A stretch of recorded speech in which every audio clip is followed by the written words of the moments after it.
Hello everyone, welcome back exam tree. हम फिर से हाजिर हैं एक नए वीडियो के साथ। यह वीडियो आज महत्वपूर्ण और रेगुलर बेसिस में, डेली बेसिस में जो बिहार लाइब्रेरी के जो नोटिफिकेशंस आउट हुए हैं नियमावली, आप उनके रिगार्डिंग भी वीडियो है, आप उसे जाइए देखिए और उसके बारे में पूरी जानकारी आपको होना चाहिए। हम लोग बिहार लाइब्रेरी या मध्य प्रदेश की राजस्थान लाइब्रेरी या यूपी लाइब्रेरी, अभी वैकेंसी राजस्थान की है, बिहार में आने वाली है। हम लोग प्रैक्टिस सेट बिहार पुस्तकालय जो सूचना विज्ञान बिहार लाइब्रेरी साइंस है उसको लेके आए हैं।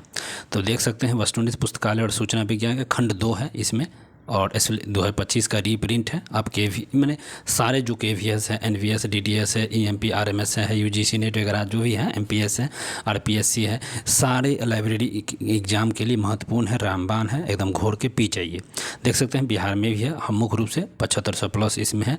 ये आप बुक आप मार्केट से भी ले सकते हैं, ऑनलाइन भी खरीद सकते हैं।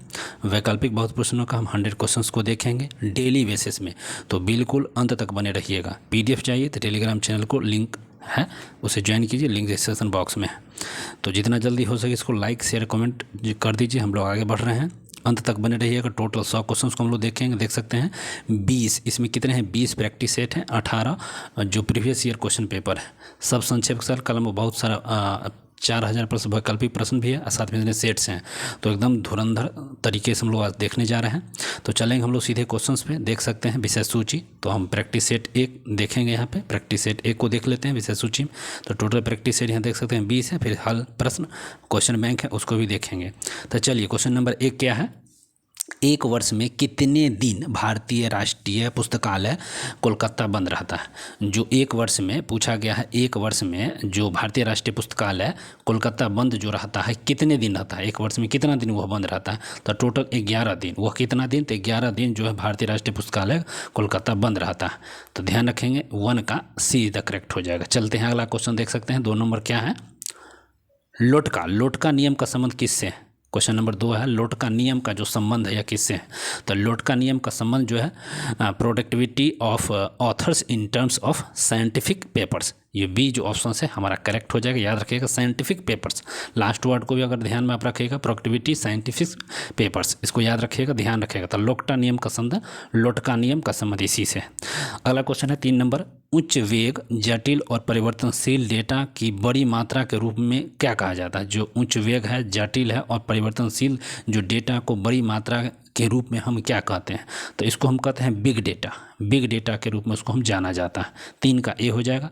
अगला क्वेश्चन देख सकते हैं 4 नंबर, सोनी ने डैश में पहले ब्लू रे डिस्क BD प्रोटोटाइप का अनावरण किया और पहला प्रोटोटाइप प्लेयर अप्रैल 2003 में जापान में जारी किया था। तो ध्यान रखें सोनी ने कौन सा तो जारी किया था, तो यह अगस्त 1985 में सोनी ने पहला ब्लू रे डिस्क BD प्रोटोटाइप का अनावरण किया और पहला प्रोटोटाइप प्लेयर अप्रैल 2003 में जापान ने जारी किया। 85 में हुआ था पहला, फिर 2003 में भी जारी हुआ।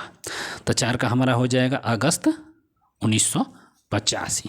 नेक्स्ट क्वेश्चन 5 है ISO 26324 या ISO 26324 2012/2022 किसके लिए मानक है। ये एक मानक होता है, मापदंड होता है।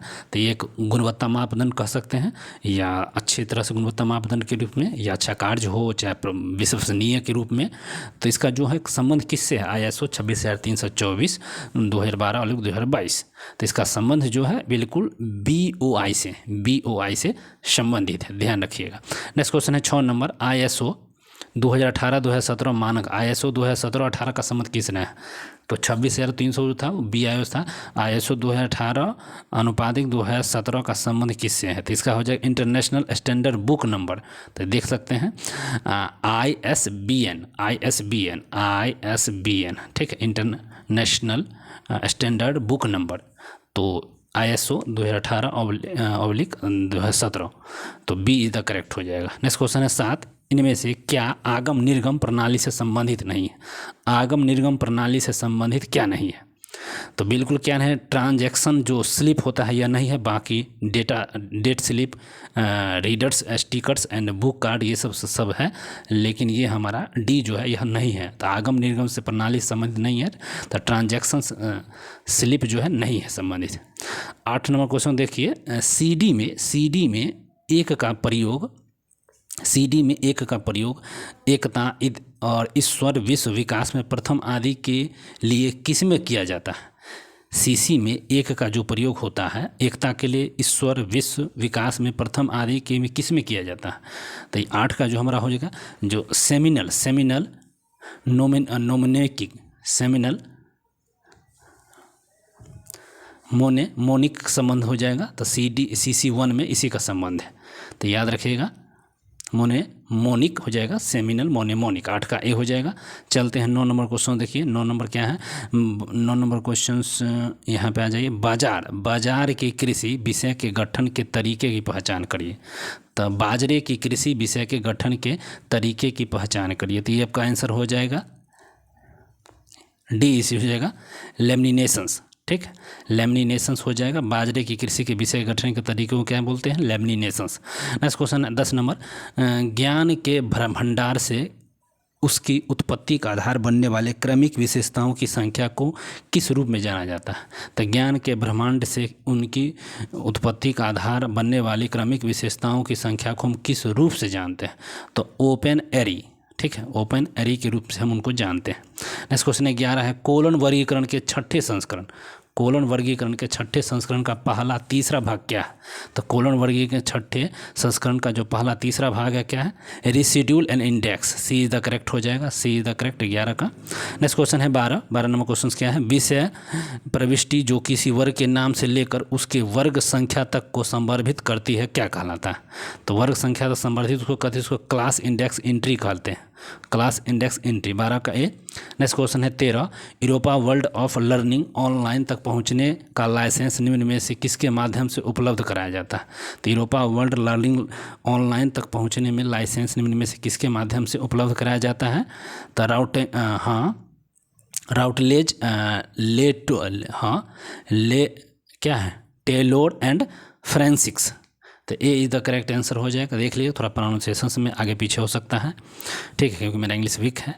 अगला क्वेश्चन है 14, निस्केयर भारत द्वारा प्रकाशित annuls of library and information studies की अधिकता क्या है?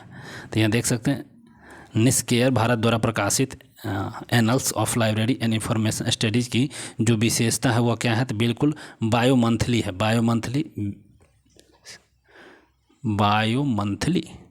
लग रहा है आपका, बायो मंथली ही हो जाएगा। ठीक है, 14 का B. Next question, information professionals इनमें से किसकी मासिक पत्रिका है? इन्फॉर्मेशन प्रोफेशनल इनमें से किसकी मासिक पत्रिका है? तो इनमें से जो है ये chartered institute of library information professional, ये सी इज द करेक्ट हो जाएगा 15 का। नेक्स्ट क्वेश्चन 16, सूचना और ज्ञान को निम्नलिखित तरीके में से किस ने विभेदित किया है? सूचना और ज्ञान को निम्नलिखित तरीके से किसने विभेदित किया है? तो 16 के जो ऑप्शंस हो जाएंगे, तो ऑप्शंस यहाँ नहीं है, आगे हो जाएगा। सूचना और विज्ञान, ध्यान रखेंगे क्वेश्चंस को, ये ऑप्शंस हमारे पास ये है। तो इसका क्या हो जाएगा 16 का आंसर? तो मार्टिन एंड बेल्किन, ये तो नहीं होगा, ये है SG फाइबोसिस एंड DP इले, ये सी तो हमारा करेक्ट हो जाएगा। नेक्स्ट क्वेश्चन 17 है, पुस्तक आगम निर्गम प्रणाली से संबंधित शब्द है। अभी हम पीछे भी आया था, पुस्तक आगम निर्गम प्रणाली से संबंधित जो शब्द होता है वो कौन सा हो जाएगा शब्द? तो एक्सेसिएशंस हो जाएगा या एक्सेलरेशंस, एक्सेसिलाइजेशंस, जो समझ लीजिए। अगला क्वेश्चन हो जाएगा, रियोग्राफी में प्रयुक्त सिल्वर हेडलाइन प्रक्रिया को निम्नलिखित में से पहचानिए। तो रियोग्राफी में प्रयुक्त सिल्वर हेडलाइन प्रक्रिया को निम्नलिखित में से पहचाने। यह तो प्रक्रिया कौन सी हो जाएगी? तो सिल्वर हेडलाइन प्रक्रिया, ये सी तो हमारा करेक्ट आंसर है। फर्स्ट हो जाए एक्सप्लोर्स, उसके बाद थर्ड हो जाएगा डेवलपिंग, इसके बाद हो जाएगा 14 रीजनिंग। तो ये सी इज द करेक्ट हो जाएगा, अंतर एक दूसरे का। नेक्स्ट क्वेश्चन है 19 नंबर, स्कॉनल के अनुसार सूचना साक्षरता के 7 स्तंभ निम्नलिखित में से सूचना साक्षरता का स्तंभ में से है। तो इसमें से सूचना साक्षरता का स्तंभ में से कौन सा है? तो देखिए इसका जो 19 का जो है बी हो जाएगा, 1, 3 और 4। फाइंड, आइडेंटिफाई, उसके बाद मैनेज, ये तीनों हो जाएंगे 1, 3, 4, 19 का सी। नेक्स्ट क्वेश्चन 20 है, ऑफ रिड्यूज चार्ज शब्द का क्या अर्थ है? तो ऑफ रिड्यूज चार्ज शब्द होता है लेट फाइन होता है 20 का डी। नेक्स्ट क्वेश्चन करते हैं 21 पुस्तकालय से संबंधित भारतीय मानकों के लिए उत्तरदायित्व समिति का क्या नाम है? तो पुस्तकालय से संबंधित भारतीय मानकों के लिए उत्तरदायित्व समिति का जो अर्थ है वो क्या है? MSD5 डॉक्यूमेंटेशंस एंड इंफॉर्मेशंस हो जाएंगे, ये बी इज द करेक्ट हो जाएगा, बी 21 का बी हमारा हो जाएगा सही। नेक्स्ट क्वेश्चन है 22 पुस्तकालय के लिए कम से कम कितने डिस्काउंट होने चाहिए? पुस्तकालय में कम से कम कितना? तो 50% डिस्काउंट होना जरूरी है। नेक्स्ट क्वेश्चन है प्रत्येक घर में कम से कम एक को ई साक्षर बनना नीति का उद्देश्य क्या है? कम से कम एक को ई साक्षर बनने नीति का उद्देश्य क्या है? National policy and information technology 2012 का तहत बताया गया है कम से कम एक को ई साक्षर बनना जरूरी है नीति। नेक्स्ट क्वेश्चन 24 भारतीय पुस्तकालय के लिए विनिमय में विदेशी मुद्रा और छूट से संबंधित संस्था कौन सी है? तो वह हो जाएगा GOC 24 का ए हो जाएगा। नेक्स्ट क्वेश्चन 25 है विकिपीडिया को किस वर्ष लॉन्च किया गया था? विकिपीडिया को किस वर्ष लॉन्च किया गया था? तो विकिपीडिया जो है उसको किस वर्ष लॉन्च किया गया था? 2001 में विकिपीडिया को लॉन्च किया गया था। नेक्स्ट क्वेश्चन 26 है दीपक डिसेबिलिटी एजुकेशन एंड क्या है? Engagement portal for access to knowledge निम्न में से किसका प्रोग्राम है? तो यह प्रोग्राम निम्न में से किसका हो जाएगा? तो यह है डेलनेट का है, डेलनेट जो सी इज द करेक्ट आंसर हो जाएगा डेलनेट। सॉरी डेलनेट का नहीं है, NDLI का हो जाएगा, NDLI का ये है, ये बी इसी इज द करेक्ट हो जाएगा। Next question 27 discovery of delivery D2D निम्न से किसकी सेवा है? डिस्कवरी एंड डिलीवरी D2D जो है किसकी सेवा है? तो इसका हो जाएगा ये OCCL का ये सेवा है। 28 निम्नलिखित में से कौन सूचना पुनः प्राप्ति का शास्त्रीय मॉडल नहीं है? सूचना पुनः प्राप्ति का शास्त्रीय मॉडल निम्न में से कौन सा नहीं है? तो ये हो जाएगा क्लस्टर, हाँ क्लस्टर ये नहीं है, बाकी सब है प्रोबेबिलिस्टिक, वेक्टर, स्पेस और ब्लेम। नेक्स्ट क्वेश्चन रहेगा 29 मुख्य प्रविष्टि की अवधारणा की पुरानी तकनीक का अवशेष के रूप में आलोचना किसने किया था? तो इसने आलोचना किया था तो मैकल गवर्नमेंट ने किया था, ठीक है, मैचल गवर्नमेंट ने। 29 का ए। नेक्स्ट क्वेश्चन है 30 इनमें से बेमेल को पहचानिए। तो बेमेल कौन सा हो जाएगा सर? तो यही है फिशेट पब्लिशिंग, ये बी इज द बेमेल है, बाकी सब मैच कर रहा है। 31 इक्विटी थ्योरी ऑफ मोटिवेशंस 1962 किसके द्वारा विकसित किया गया था? तो इक्विटी जो है थ्योरी ऑफ मोटिवेशंस 1962 ये किसके द्वारा विकसित किया गया था? तो विलियम ऑर्ची के द्वारा यह नियुक्त हुआ। William Ouchi equity theory of John Adams के द्वारा ये किया गया था। नेक्स्ट क्वेश्चन है 32 कपीरा software and mobile app solution किसके द्वारा विकसित किया गया था? कपीरा सॉफ्टवेयर है वो किया गया था OCCL के द्वारा यह लॉन्च किया गया था कपीरा को। अगला 33 है OCLC एक इंटरएक्टिविटी वेब आधारित एप्लीकेशन है जो टिकाऊ ग्राहक को आत्मविश्वास से संबंधित करने और विद्वानों के रिकॉर्ड की सुरक्षा के लिए आवश्यक कार्रवाई योग्य अंतर्दृष्टि प्रदान करता है। तो अंतर्दृष्टि कौन है? तो हो जाएगा इज प्रॉक्सी हो जाएगा 33 का नहीं, इज प्रॉक्सी नहीं है, ग्रीन ग्लास है, ग्रीन ग्लास हो जाएगा 33 का सी है। नेक्स्ट क्वेश्चन 34 निम्नलिखित में कौन सी फाइल होस्टिंग सेवा नहीं है? कौन सी जो फाइल है होस्टिंग सेवा नहीं है? तो यही है होस्टिंग सेवा, ये नहीं है, डी इज द करेक्ट हो जाएगा। SBox लाइव यही नहीं है। नेक्स्ट क्वेश्चन है 35 ब्लैक लाइट और VuFind and extensions catalogues Primo Central और EBSOCO discovery service Summons WorldCat and discovery and Franklin इनमें से कौन सा एक उपकरण है? तो इनमें से कौन सा उपकरण है? तो यह है library resource discovery and system, सीधा यही उपकरण हो जाएगा। 35 का सी हो गया। 36 देखिए you find open source library search engine है जो उपयोगकर्ताओं को पारंपरिक ऑनलाइन पब्लिक एक्सेस कैटलॉग के संसाधनों से परे संसाधनों को खोजने और ब्राउन करने की अनुमति देता है। डैश के द्वारा विकसित संस्करण 1.0 2 साल के बीटा संस्करण के बाद जुलाई 2010 में जारी किया गया था। तो जो जुलाई 2010 में जारी जो किया गया था वेलोनोवा यूनिवर्सिटी के द्वारा यह जारी किया गया था। 36 का डी इज द करेक्ट हो जाएगा। नेक्स्ट क्वेश्चन 37 है, विशेषज्ञों की पैनल की सर्वसम्मत राय और निर्णयों पर आधारित अनुसंधान पद्धति को क्या कहते हैं? विशेषज्ञ द्वारा जो सर्वसम्मति से अनुसंधान वगैरह होता है उसको हम क्या कहते हैं? तो ये डेल्फिन मेथड कहते हैं। ठीक है, क्या सी इज द करेक्ट हो जाएगा? Delphine method. नेक्स्ट क्वेश्चन करते हैं 38। एक संभावना जो किसी घटना के घटित होने से जुड़ी नहीं है उसे बीच की संख्या के रूप में व्यक्त करेंगे, कैसे? तो वो 0 और 1 के रूप में हम उसको व्यक्त करेंगे। एक संभावना जो किसी घटना से घटित होने से जुड़ी नहीं है लेकिन उसे बीच की संख्या में व्यक्त करेंगे तो 0 1 से। नेक्स्ट क्वेश्चन है, रफल यूल्वेनिंग का नाम निम्न में से किससे जुड़ा हुआ है? तो इसका जो नाम जुड़ा हुआ है बिल्कुल डिट्रोटिस सिस्टम से, डिट्रोटिस सिस्टम से इसका नाम जुड़ा हुआ है। 39 का सी हो जाएगा। 40 देखिए, समय समय पर कर्मचारियों के प्रशिक्षण और कार्यशाला किस सूत्र से संबंधित है? कौन से सूत्र से संबंधित है? तो ये 5th law and library science, 5th law and library science से संबंधित समय समय पर कर्मचारियों को प्रशिक्षण और कार्यशाला के यही सूत्र है, 5th law and library science. Next question 41, Bharat के पुस्तकालय विधान के अनुसार भारत में सार्वजनिक पुस्तकालय का निर्देशक कौन है? तो सार्वजनिक पुस्तकालय का जब निर्देशक की बात होगा तो हो जाएगा chief executive at state level, यही है 41 का ए। नेक्स्ट क्वेश्चन है, भारत में पुस्तकालय कानून वर्तमान वाले राज्य कौन है? पुस्तकालय कानून वाले वर्तमान राज्य जो है ना, नन ऑफ दीज, इनमें से कोई नहीं है। Next question 43, professor KP Singh वर्तमान 2023 में किस संघ के अध्यक्ष हैं? तो जो केपी सिंह है वर्तमान में पूछ गया तो वह है दिल्ली लाइब्रेरी एसोसिएट के, दिल्ली लाइब्रेरी एसोसिएट के केपी सिंह वर्तमान में संघ अध्यक्ष है।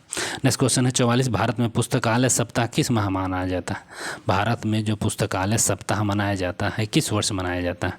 तो पुस्तकालय सप्ताह जो सितंबर महीना में मनाया जाता है। नेक्स्ट क्वेश्चन 45, भारत में पुस्तकालय विज्ञान की शिक्षा डैश से शुरू हुई है? तो पुस्तकालय विज्ञान की जो शिक्षा शुरू हुई है बोर्ड ऑफ 1910 से चालू हुआ है। नेक्स्ट क्वेश्चन है 46, अमेरिकन लाइब्रेरी एसोसिएशन ALA ने किताब और पढ़ने के प्रति प्रेम को बढ़ावा देने के लिए किस अवार्ड की स्थापना किया है? तो लाइब्रेरी में भी अवार्ड मिलता है, तो यह है clearance day award. Clearance day award यही अवार्ड है अमेरिकन लाइब्रेरी एसोसिएशन के द्वारा। नेक्स्ट क्वेश्चन 47 है, ISBN ग्रुप आइडेंटिफाई कितने अंकों तक हो सकता है? तो यह 1 से लेकर 5 तक, अभी 5 लो अंड था, 1 से लेकर 5 तक डिजिट हो सकता है। ISBN में पब्लिशर आइडेंटिफाई कितने अंकों तक हो सकता है? ISBN में, पब्लिश आइडेंटिफायर में, ग्रुप में 1 से 5 तक, लेकिन पब्लिशर आइडेंटिफाई की बात जब पूछ देगा तो वह 7 डिजिट तक हो सकता है। नेक्स्ट क्वेश्चन है 49, पुस्तकालय विज्ञान में डिप्लोमा को स्नातक डिग्री में परिवर्तित करने वाला पहला भारतीय विश्वविद्यालय कौन है? तो ये पहला हो जाएगा अलीगढ़ मुस्लिम विश्वविद्यालय है, यही है डिप्लोमा को स्नातक डिग्री में परिवर्तित करने वाला पहला भारतीय विश्वविद्यालय यही था। नेक्स्ट क्वेश्चन है 50,